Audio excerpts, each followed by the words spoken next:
मेघमाଳରେ शीघ्र आसुथिबा आम्भमानक प्रभु यीशु ख्रीष्टଙ୍କ अति पवित्र और बहुमूल्य नाम आपण समस्त को आउ गोटे नूतन प्रसंग रे पुनर्बार मु स्वागत करुअछि।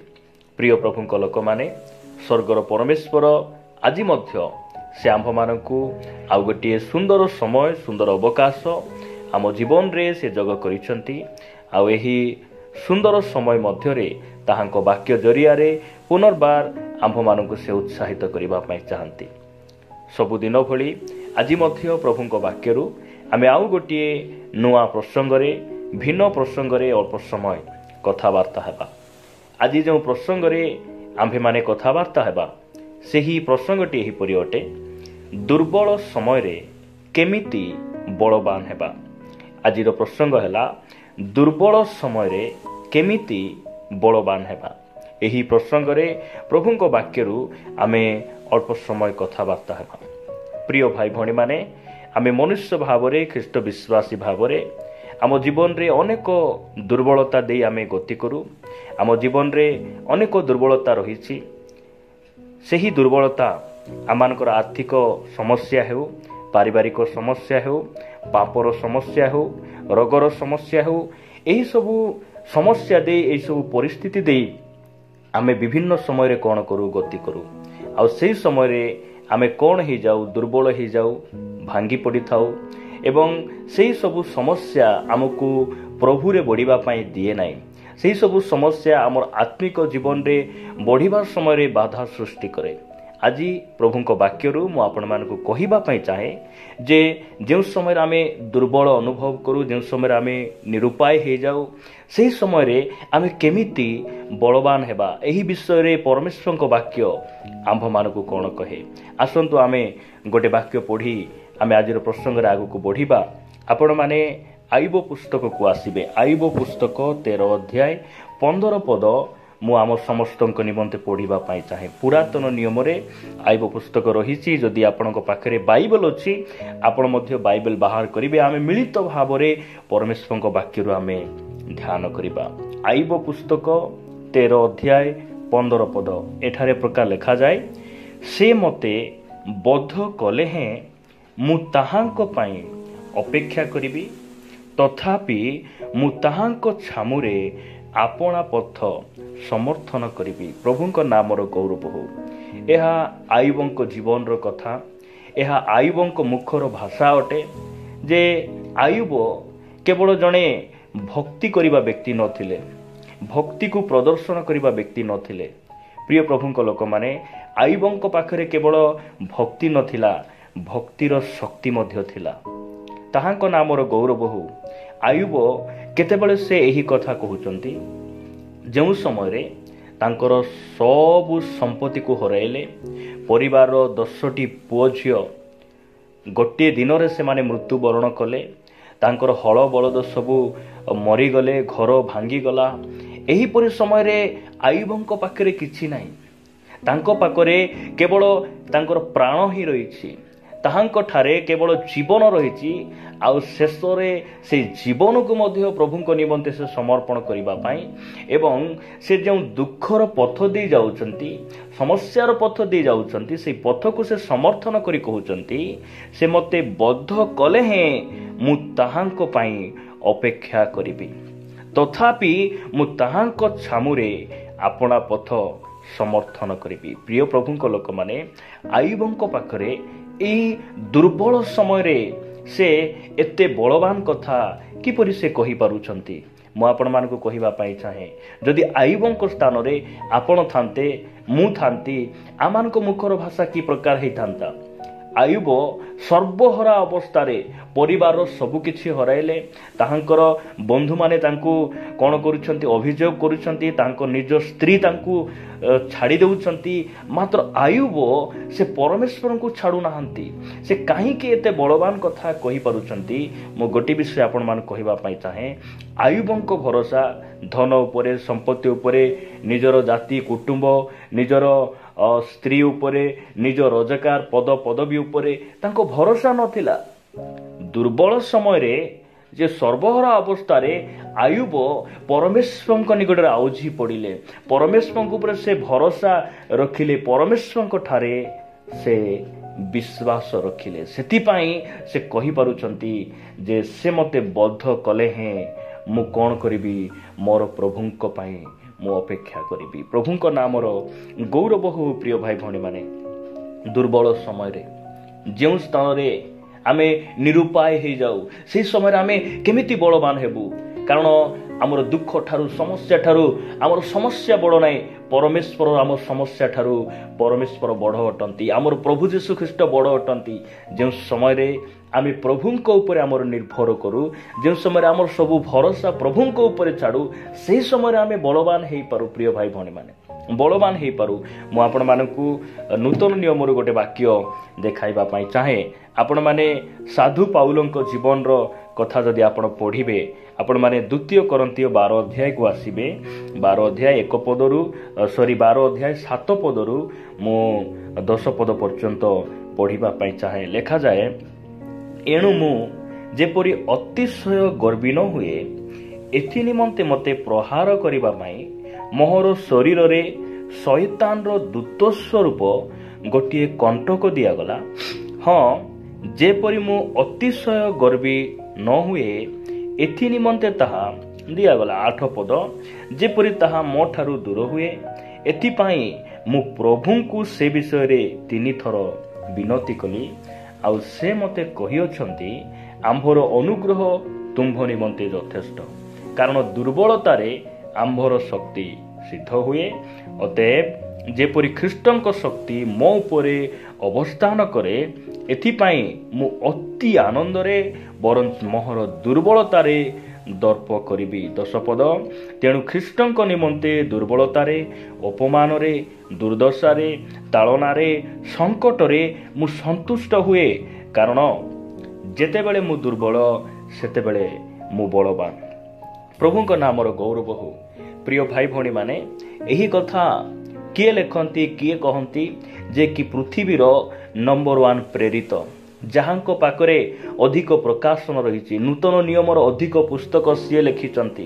ଆଉ ଯେଉଁ ବ୍ୟକ୍ତିଙ୍କର ଗୋଟିଏ ରୁମାଲ କିମ୍ବା କୌଣସି ଗାମୁଛା ଯଦି କୌଣସି ରୋଗୀ ଉପରେ ନେଇକି ପକାଇ ଦିଆଯାଏ, ସେ ରୋଗୀମାନେ ସୁସ୍ଥ ହେଇଯାଉଛନ୍ତି। ମାତ୍ର ଏହି ବ୍ୟକ୍ତି ସେ କହୁଛନ୍ତି, ମୋ ଦେହରେ ରୋଗ ଅଛି। ଆମେ ଯଦି ଗୋଟେ ଆରୋଗ୍ୟକାରୀ ବକ୍ତା ହେଇଥାନ୍ତୁ, ତାହା ପାଉଲଙ୍କ ପରି ଆମ ପାଖରେ ସେ ଜ୍ଞାନ ଥାନ୍ତା, ପ୍ରକାଶନ ଥାନ୍ତା, ଆମେ ଏହି ନିଜର ଦୁର୍ବଳତାକୁ ଆମେ ଅନ୍ୟମାନଙ୍କ ନିକଟରେ ଆମେ କହିପାରିଥାନ୍ତୁ କି?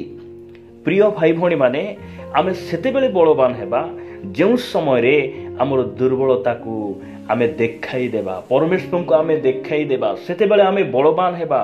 ସେ କହୁଛନ୍ତି ଯେ ମୋର ଶରୀରରେ ଶୈତାନର ଦୂତ ସ୍ୱରୂପ ଗୋଟେ କଣ୍ଟକ ପ୍ରଭୁ ଦେଲେ, ଆଉ ସୁସ୍ଥତା ପାଇଁ ମୁଁ 3 ଥର ପ୍ରଭୁଙ୍କ ନିକଟରେ ବିନତି କଲି। ସେ ମୋତେ କହିଲେ, ରୋଗ ଥିବା ଏହା ଦୁର୍ବଳ ନୁହେଁ, ରୋଗ ଥିବା ପାପ ନୁହେଁ, ରୋଗ ଥିବା ଅଭିଶାପ ନୁହେଁ, ରୋଗ ତୁମ ଶରୀରରେ ରହିବ, ରୋଗ ତୁମଠାରେ ରହିବ ପାଉଲ, ମାତ୍ର ମୁଁ ତୁମକୁ ଅନୁଗ୍ରହ ଦେବି। ସେହି ରୋଗ ଉପରେ ତୁମେ କ'ଣ କରିବ? ଜୟ ପାଇବ। ସେହି ରୋଗ ତୁମକୁ ଶଯ୍ୟାରେ ରଖିପାରିବ ନାହିଁ, ସେହି ରୋଗ ମୋର ସେବା କାର୍ଯ୍ୟ ତୁମକୁ ବାଧା ଦେଇପାରିବ ନାହିଁ, ସେହି ରୋଗ ତୁମକୁ ନର୍କକୁ ନେଇପାରିବ ନାହିଁ, ମୁଁ ତୁମକୁ ଅନୁଗ୍ରହ ଦେବି। ଏହି କଥା ପାଉଲଙ୍କୁ ପରମେଶ୍ୱର କହିଲେ। ପ୍ରଭୁଙ୍କ ନାମର ଗୌରବ ହେଉ। ସେ କହୁଛନ୍ତି, ଯେଉଁ ସମୟରେ ମୁଁ ଦୁର୍ବଳ ସେତେବେଳେ ବଳବାନ। କାହିଁକି ବଳବାନ? କାରଣ ମୋ ଠାରେ ଯେଉଁ ଦୁର୍ବଳତା ଅଛି, ମୁଁ ଜାଣେ ନାହିଁ ଆପଣଙ୍କ ପାଖରେ କେଉଁ ଦୁର୍ବଳତା ଅଛି। ତାହା ହେଇପାରେ ପାପର ସମସ୍ୟା ହେଇପାରେ, ଆର୍ଥିକ ସମସ୍ୟା ହେଇପାରେ, ଆପଣଙ୍କର ପ୍ରାର୍ଥନା ଜୀବନରେ ଆପଣ ଶିଥିଳ ହେଇପାରନ୍ତି, ଆପଣଙ୍କର ବାକ୍ୟ ପଢ଼ା ଜୀବନରେ, ଉପବାସ ଜୀବନରେ, ଆତ୍ମିକ କ୍ଷେତ୍ରରେ ଆପଣ ତଳେ ପଡ଼ିଥାଇପାରନ୍ତି, ଶିଥିଳ ହେଇପାରନ୍ତି। ସେହି ଦୁର୍ବଳତାକୁ ଆପଣ ଲୁଚାଇଲେ ଆପଣ କେବେ ବଳବାନ ହେଇପାରିବେ ନାହିଁ। ଯେଉଁ ସମୟରେ ଆମ ଶରୀରରେ କୌଣସି ବ୍ୟଥା ଥାଏ କିମ୍ବା କ୍ୟାନ୍ସର ଥାଏ, ତାହା ଯଦି ଆମେ ଲୁଚାଇ ଦେବା, ଆମେ ମୃତ୍ୟୁବରଣ କରିବା ଛଡ଼ା, ଆମେ ମରିଯିବା ଛଡ଼ା ଆହୁରି ଆମ ଜୀବନରେ କ'ଣ ଘଟେ ନାହିଁ।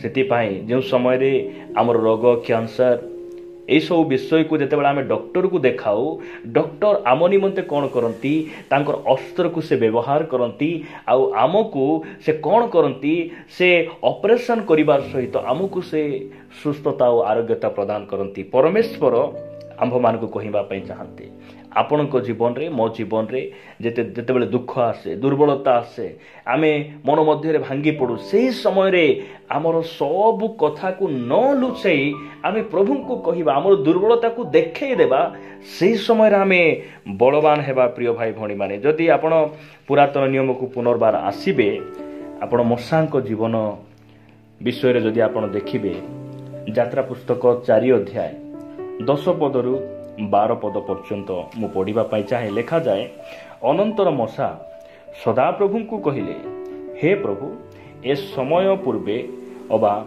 आपण निज दास सहित आलाप कला उतारे हैं मु वाक्यपति नुहे मात्र मु वाक्य धीर और जड़ जीव अटे। देखंतु मशा निजर दुर्बलता को परमेश्वर को कहउचंती प्रभु मो कथा कही जाने ना मु फारों निकट जाए केमिति कहबी फारो सम्मुख मु ठिया ही केउ कथा कहबी प्रथम रे तो मु वाक्य कही पारे ना वाक्य जानिले मध्य द्वितीय रे मोर जिह्वा जड़ अटे मु बोधी मु मुख परी कथा होछि मोर कथा क्लियर नाई प्रभु स्पष्ट भाव में मु कही पारे नाही एही प्रकार कथा मशा कहउचंती। से समय रे परमेश्वर मशा को कौन कहउचंती तही रे सदा प्रभु ताहांकु कहिले मनुष्यर मुख किए निर्माण करी अछि पुणी मनुष्य को मुख बा बधिर अबा दृष्टि विशिष्ट किए बा दृष्टिहीन किए कराई आम्भे सदा प्रभु की ताहा न करू। 12 पद एणु एबे जाओ आम्भे तुम्भ मुखर सहवर्ती होई वक्तव्य कथा तुमको शिखाइबा। प्रभु नाम गौरव हो जो समय रे आमर दुर्बलता को आमे परमेश्वर निकट रे कहीदेऊ से आमर बड़ स्वरूप अटंती।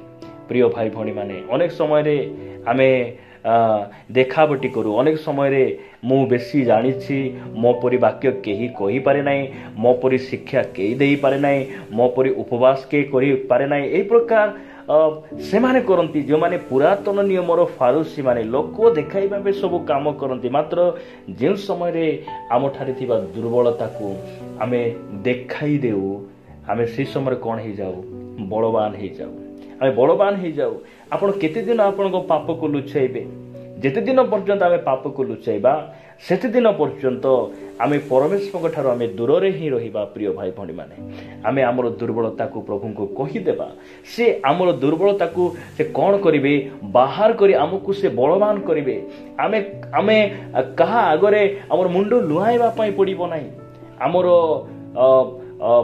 आमर साहस कौन हेबो आमर साहस बढ़िबो आमे निर्भय रे निर्विघ्नतारे आमे प्रभु रे आमे बढ़िबा प्रभुंकर गौरव प्रशंसा आमे करि परिबा। शेष रे गोटे पद पढ़ी मु समाप्त करिबा पई चाहे माथ्यू लिखित सुसमाचार 14 अध्याय माथ्यू लिखित सुसमाचार 14 अध्याय मु आपण मानक निमंते 28 आउ 29 30 पद पढ़िबा पई चाहे लेखा जाए सॉरी आमे 29 आउ 30 पद आमे पढ़िबा।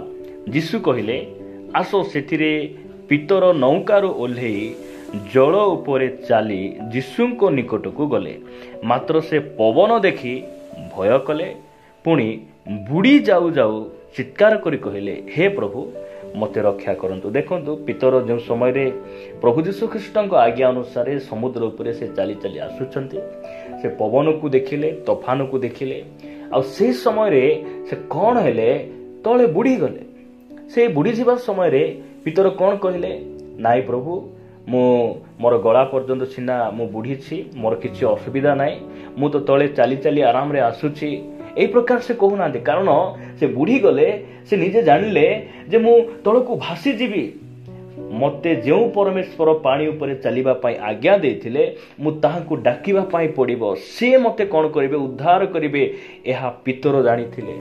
प्रिय प्रभु लोक मैंने से बुढ़ी जाऊा समय प्रभु मु बुढ़ी गली मते रक्षा कर यहीपरी समय यीशु कौन कले लेखा जाए 31 पदरे सही क्षणी हाथ बढ़ाई ताहांकु धरी कहले हे अल्प विश्वासी कहीं सन्देह कल आपण जीवन में सन्देहता अच्छी प्रभु को कही दियंतु पाप अच्छी कही दियंतु क्रोध अच्छी कही दियंतु आमर दुर्बलतार आमर परमेश्वर आमको साहाय्य करेंगे आम से बलवान हेबा प्रिय प्रभु लोक मैंने प्रभु आम को अनुग्रह करंतु आसतु पदे प्रार्थना करवा प्रेमिक स्वर्गीय पिता मु तुमको धन्यवाद दूची प्रभु तुम वाक्य द्वारा आम को कथा मु तुम गौरव करे आम जीवन में अनेक दुर्बलता रही तुम्हें आज वाक्य द्वारा आम को उत्साहित कर धन्यवाद प्रभु आम जीवन में जो सब दुर्बलता अच्छी प्रभु आम तुमको प्रभु संपूर्ण मन संपूर्ण हृदय खली कहबू आउ प्रभु आमर दुर्बल समय आम बलवान हेबू